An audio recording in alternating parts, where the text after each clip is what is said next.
মদ বা নেশার আরেকটি ক্ষতি হলো আল্লাহ তাআলার স্মরণ থেকে সে বিমুখ হয়ে যায়।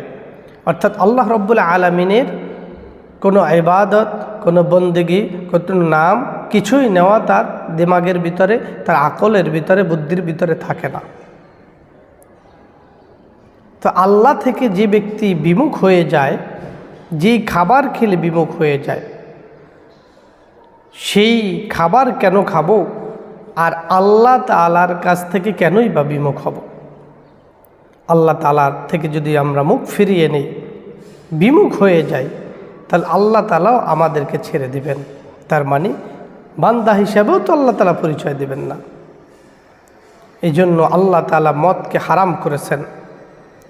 ইয়াবা, ফেন্সিডেল, এই জাতীয় যত দ্রব্য রয়েছে সমস্ত কিছু আল্লাহ তাআলা হারাম করেছে।